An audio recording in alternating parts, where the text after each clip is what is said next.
Ladies and gentlemen, पूर्व प्रधानमंत्री शेख हसीना के स्वदेश वापस लौटने के ऐलान के बाद से ही बांग्लादेश का माहौल तनावपूर्ण बना हुआ है। ये तनाव उस वक्त और बढ़ गया जब शेख हसीना ने भारत में निर्वासन के 2 साल पूरे होने पर 5 अगस्त 2026 को शाम 6:45 बजे नई दिल्ली में एक निजी कार्यक्रम को वर्चुअल माध्यम से संबोधित किया।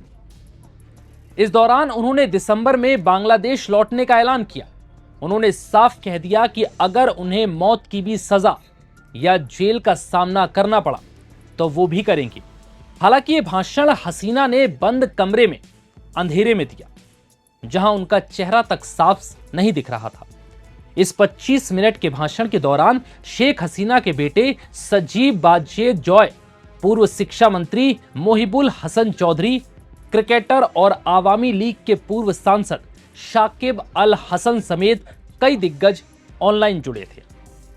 हालांकि इस दौरान क्रिकेटर और पूर्व कप्तान शाकिब अल हसन ने कोई भाषण नहीं दिया, बस वो हसीना के वर्चुअल कार्यक्रम में जुड़े थे।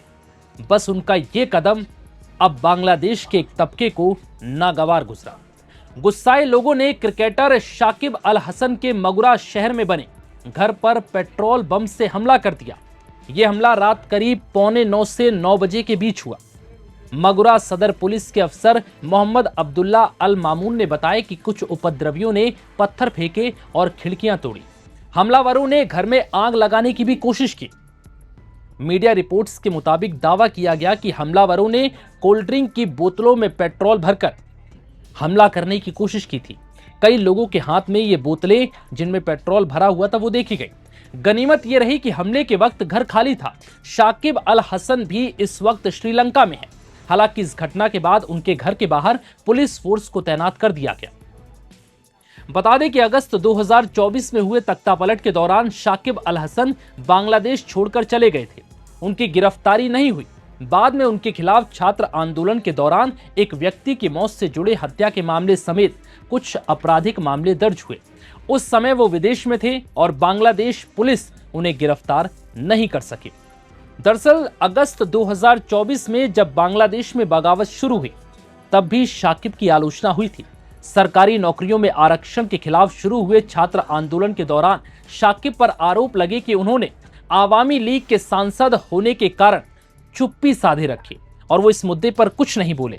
हसीना सरकार गिरने के बाद बांग्लादेश में आवामी लीग नेताओं और सांसदों के घरों पर कई जगह हमले हुए। इसमें शाकिब का मगुरा वाला घर भी शामिल था। तब भी वो घर में मौजूद नहीं थे और इस बार भी नहीं। अब ये समझिए कि कौन है शाकिब अल हसन। शाकिब अल हसन बांग्लादेश के सबसे सफल क्रिकेटरों में जाने जाते हैं। 2006 में उन्होंने इंटरनेशनल क्रिकेट में डेब्यू किया था। वो तीनों फॉर्मेट टेस्ट, वनडे, T20 में बांग्लादेश के सबसे सफल खिलाड़ी रहे। शाकिब 2023 से क्रिकेट से राजनीति में आए। उन्होंने शेख हसीना की पार्टी आवामी लीग ज्वाइन की। फिर जनवरी 2024 में हुए आम चुनाव में शाकिब हसीना की पार्टी से मुगरा 1 सीट से सांसद चुने गए।